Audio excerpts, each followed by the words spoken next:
मित्रों, इस समय पहलगाम हमले के बाद भारत पाकिस्तान की सीमा के ऊपर तनाव है और सीज फायर का उल्लंघन करते हुए पाकिस्तान की सेना की तरफ से यदा कदा गोलाबारी की जा रही है, तो दूसरी तरफ सीमा के उस पार से पाकिस्तान की सेना गोलाबारी कर रही है।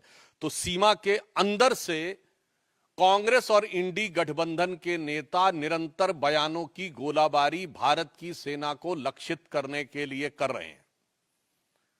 अगर पाकिस्तान की सेना को लगता है कि उनके इन प्रयासों से भारत की सेना डिमोरलाइज हो सकती है, तो मुझे लगता है ठीक उसी भाव से इंडी गठबंधन और कांग्रेस के तमाम नेता अपने बयानों के गोले बरसाते हैं, जो भारत की सेना के मनोबल को कम करने के लिए लक्षित होते हैं।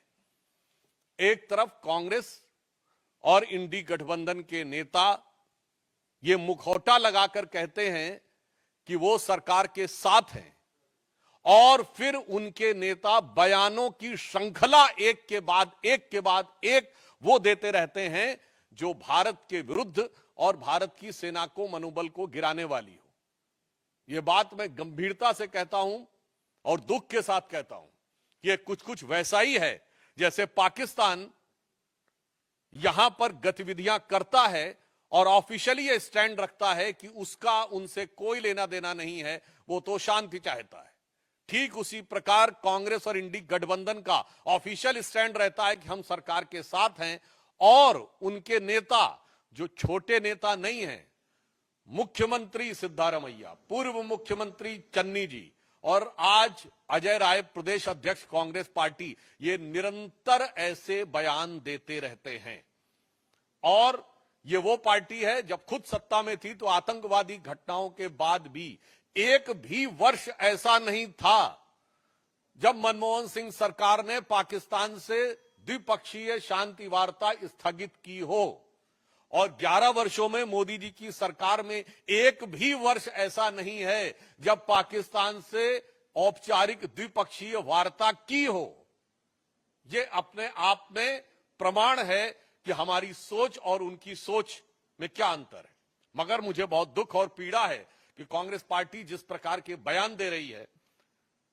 अभी आपने देखा कि कांग्रेस पार्टी के उत्तर प्रदेश के अध्यक्ष अजय राय जी रफाल विमान के ऊपर खिलौना ऐसा दिखाते हुए, नींबू मिर्ची दिखाते हुए मजाक उड़ाने का प्रयास कर रहे हैं। मैं देश की जनता से कहना चाहता हूं कि कितने दुख की बात है कि मात्र एक दिन पहले इसी ईस्टर्न यूपी में गंगा एक्सप्रेस वे के ऊपर रफाल ने लैंडिंग की और उड़ान भरी। यानी ये सीधा संदेश था पाकिस्तान और हमारे देश के दुश्मनों को, और उसी क्षेत्र में उसी गंगा के किनारे बैठकर कांग्रेस पार्टी का प्रदेश अध्यक्ष उसी रफाल विमान का मजाक उड़ा रहा है। इससे साफ हो जाता है कि कांग्रेस की मानसिकता क्या है। और यह भी मैं कहना चाहता हूं, हां सच है कि भारत के तमाम क्षेत्रों में एक मान्यता है कि नींबू मिर्ची बुरी नजर से बचाती है, परंतु आज भारत की सेना को पाकिस्तान की बुरी नजर से बचने की जरूरत नहीं है, क्योंकि पाकिस्तान की सेना भारत की सेना को डरी नजर से देख रही है, और ये इंडी गठबंधन और कांग्रेस वाले बुरी नजर से देख रहे हैं। तो आज वास्तविकता में ईमानदारी से कहें तो भारत की सेना को हमारे इन विपक्षी दलों के, कांग्रेस और इंडी गठबंधन के दलों की बुरी नजर से बचने की जरूरत महसूस हो रही है। जहां उस रफेल की गर्जना से पाकिस्तान थर्राया हुआ और डरा हुआ महसूस करता है, वहीं ये लोग उसका मजाक उड़ाने का प्रयास करके सेना का मनोबल गिराने का प्रयास करते हैं। और मैं कांग्रेस पार्टी से कहना चाहता हूं, बिल्कुल ये सच है कि जब रफाल आया था तो हमारे रक्षा मंत्री राजनाथ सिंह जी ने फ्रांस में जाकर उसके ऊपर स्वास्तिक बनाया था। शायद इनको पता नहीं है, भारत की सेना में बाकायदा धार्मिक शिक्षक नियुक्त होते हैं। जब सैनिक युद्ध करने के लिए जाते हैं तो उनकी धार्मिक भावनाओं के अनुरूप जो वह परंपरा चाहे, जो वो रिचुअल चाहे, और उन धार्मिक भावनाओं के अनुरूप उनकी पूरी व्यवस्था की जाती है। मैं कांग्रेस पार्टी से पूछना चाहता हूं, इसमें किस बात का मजाक उड़ा रहे हैं? हिंदू धार्मिक आस्थाओं का मजाक उड़ा रहे हैं कि चूंकि राफेल के ऊपर स्वास्तिक बनाया गया था। उधर पाकिस्तान की सेना कलमा पढ़ने की बात करती है और ये लोग हिंदू धार्मिक भावनाओं का मजाक उड़ाते हैं। इन्हें पता होना चाहिए कि भारत की सेना की जो तमाम रेजिमेंटें हैं उनके युद्ध उद्घोष पूर्ण रूप से धार्मिक भावना के ऊपर आधारित है। गलवान में जो हमारे सैनिक बलिदान हुए थे, बिहार रेजिमेंट का युद्ध उद्घोष है बजरंग बली की जय। गोरखा रेजिमेंट का युद्ध उद्घोष है आयोरी गोरखाली जय महाकाली। राजपूत रेजिमेंट का युद्ध उद्घोष है राजा रामचंद्र की जय। मैं पूछना चाहता हूं, आज मैं फिर यह बात गंभीरता से कह रहा हूं, आप सब ने फिफ्थ कॉलमनिस्ट वर्ड सुना होगा।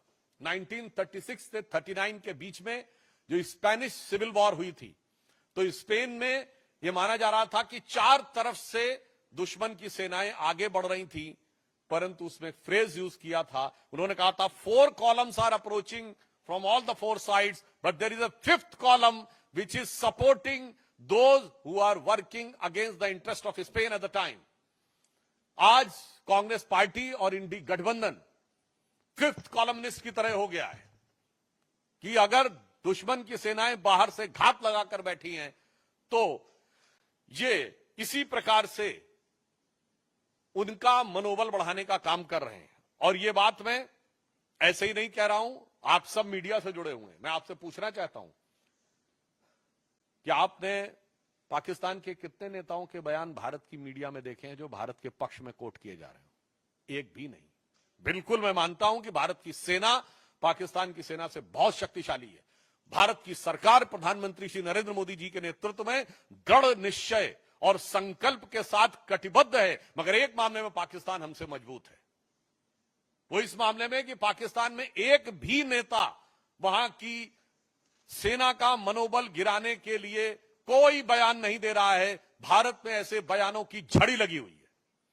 पाकिस्तान के एक भी नेता का बयान भारत की मीडिया में हाईलाइट नहीं हो रहा है। दूसरी तरफ हमारे इंडी गठबंधन के तमाम नेताओं के बयान, वहां पर सिद्धारमैया जी का बयान, चन्नी जी का बयान, बाकायदा वहां की मीडिया में किस ढंग से बोले जा रहे हैं। वहां के राजनीतिक विश्लेषक वहां की टीवी डिबेटों में बैठकर भारत के राजनीतिक दलों का नाम लेकर, नेताओं का नाम लेकर यह शब्द प्रयोग कर रहे हैं कि सब लोग हिंदुस्तान में मोदी के साथ नहीं हैं। यहां तक शब्द प्रयोग किए गए, इसके वीडियो अवेलेबल हैं, राजनीतिक दलों का नाम लेकर कि ये लोग हमारे साथ हैं। और मैं विपक्ष दलों को भी बताना चाहता हूं कि विपक्ष में आचरण कैसे किया जाता है, यह उन्हें ध्यान रखना चाहिए। 2010 या 11 या 12 की बात है जब पाकिस्तान के तत्कालीन प्रधानमंत्री नवाज शरीफ ने हमारे तत्कालीन प्रधानमंत्री स्वर्गीय मनमोहन सिंह जी के लिए आपत्तिजनक शब्दों का प्रयोग किया था। देहाती औरत और जाने किस किस संदर्भ में बोला था। उस समय हमारे वर्तमान प्रधानमंत्री और उस समय गुजरात के मुख्यमंत्री नरेंद्र मोदी जी ने दहाड़ कर कहा था कि कौन होता है पाकिस्तान हमारे 125 करोड़ भारतवासियों के प्रतिनिधि प्रधानमंत्री के बारे में टिप्पणी करने वाला। दूसरा मैं उदाहरण बताना चाहता हूं, 1995 में जिनेवा में पाकिस्तान संयुक्त राष्ट्र संघ में भारत के विरुद्ध प्रस्ताव ला रहा था और उस समय हमारे नेता प्रतिपक्ष अटल बिहारी वाजपेयी जी भारत के प्रतिनिधिमंडल का नेतृत्व करते हुए उस समय कांग्रेस की नरसिम्हा राव सरकार का समर्थन करते हुए वहां गए थे और उन्होंने पूरा क्रेडिट भी उस सरकार को दिया था। और ये मैं ऑन रिकॉर्ड कह रहा हूं, जाके कोई चेक कर सकता है। उस समय पाकिस्तान की प्रधानमंत्री बेनजीर भुट्टो थी और उन्होंने कहा था, देखो ये कैसा देश है जहां का मुख्य विपक्षी दल का नेता प्रतिपक्ष सरकार का समर्थन करता है और एक हमारा देश है। यानी उस समय पाकिस्तान के लिए उन्होंने कहा था जो लोग सरकार का विरोध करते हो। और आज देखिए वही स्थिति हो गई।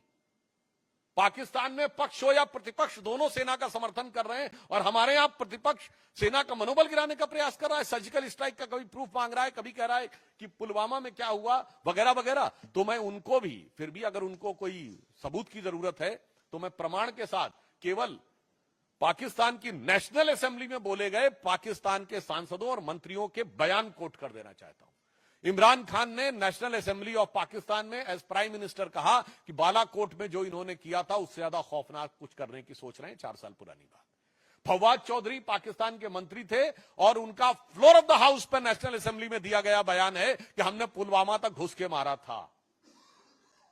मुझे लगता है इसके बाद भी भारत के किसी दल को सबूत चाहिए तो उन्हें चुल्लू भर पानी में डूब मरना चाहिए, क्योंकि फ्लोर ऑफ द हाउस पे मंत्री का दिया गया बयान सरकार का आधिकारिक बयान होता है। और इसके बाद पाकिस्तान के एमपी ने उस समय के फॉरेन मिनिस्टर शाह महमूद कुरैशी साहब को कोट करते हुए कहा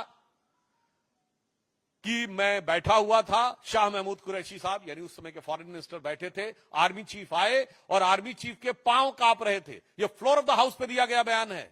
आर्मी चीफ के पांव कांप रहे थे, उन्होंने कहा खुदा का वास्ता है अभिनंदन को वापस कर दो वरना शाम तक इंडिया अटैक कर देगा। यह सदन के पटल पर इमरान खान का एज प्राइम मिनिस्टर दिया गया स्टेटमेंट है कि पिछले 73 सालों में, उस समय 73 साल हुए थे, ऐसी गवर्नमेंट नहीं आई जिसने पाकिस्तान के लिए इतनी मुसीबत क्रिएट की हो जितनी ये मोदी की सरकार आई है। जब सिद्धू गए थे तो उस समय रैली में बोला था इमरान खान ने एज प्राइम मिनिस्टर की जब तक आप लोगों की सरकार नहीं आएगी तब तक हालात नहीं सुधरेंगे। और यहां के मंत्री, पूर्व मंत्री रहे मणिशंकर अय्यर जी ने कहा था मोदी को हटाने के लिए आपकी सहायता की जरूरत है। और मैं एक और फैक्ट बोल देना चाहता हूं, सैफुद्दीन सोज साहब कांग्रेस पार्टी के अध्यक्ष रहे हैं जम्मू कश्मीर के। उन्होंने अपनी एक किताब लिखी है जम्मू कश्मीर के बारे में, जिसमें उन्होंने मुशर्रफ के स्टेटमेंट को कोट करते हुए कहा है कि यदि मुशर्रफ ने यह कहा था कि कश्मीर को भारत से अलग हो जाना चाहिए तो आज की डेट में वो सही प्रतीत होता है। मैं कांग्रेस से पूछना चाहता हूं कि आपका यह पुराना याराना कब से है भाई पाकिस्तान से? क्या आपको मुशर्रफ का बयान सही लगता है? पाकिस्तान की आर्मी के चीफ के गले मिलते हैं आप, भारत के आर्मी चीफ के बारे में आपत्तिजनक बातें करते हैं।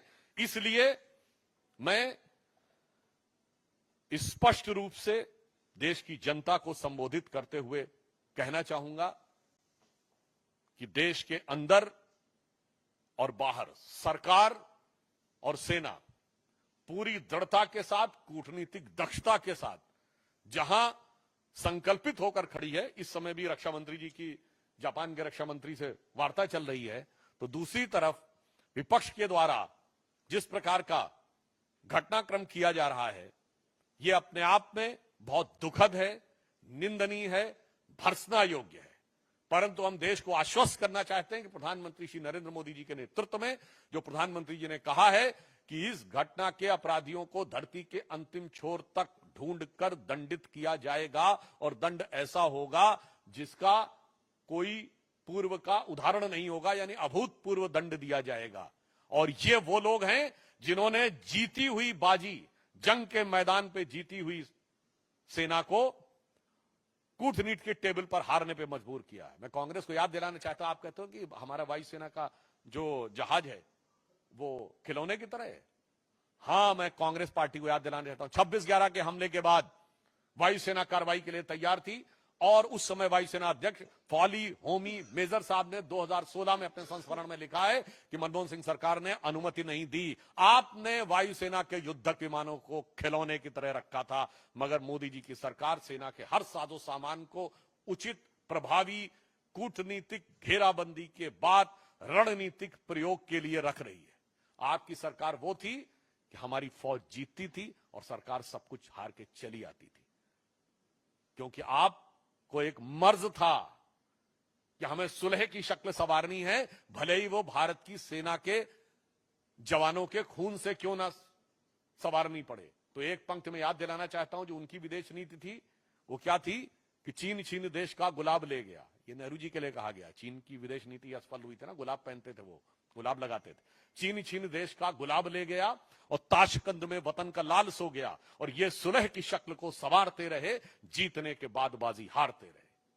मगर अब सरकार वो है जो जंग और कूटनीति के मैदान दोनों के ऊपर प्रभावी उत्तर देने के लिए तैयार और कृत संकल्पित खड़ी हुई है। फिर भी मैं कांग्रेस पार्टी से अनुरोध करूंगा कि कृपया इस संवेदनशील समय में सेना का मनोबल गिराने और राष्ट्र का मनोबल गिराने की हरकतों से बाज आए। अगर आप हमारे YouTube चैनल पर नए हैं तो इसे लाइक, सब्सक्राइब और शेयर करना मत भूलिएगा। साथ ही बेल आइकन को भी दबाएं ताकि आपको हमारी नई वीडियो की नोटिफिकेशन मिलती रहे। अगर आप ये वीडियो Facebook पर देख रहे हैं तो लाइक जरूर करें और ज्यादा से ज्यादा संख्या में शेयर करें।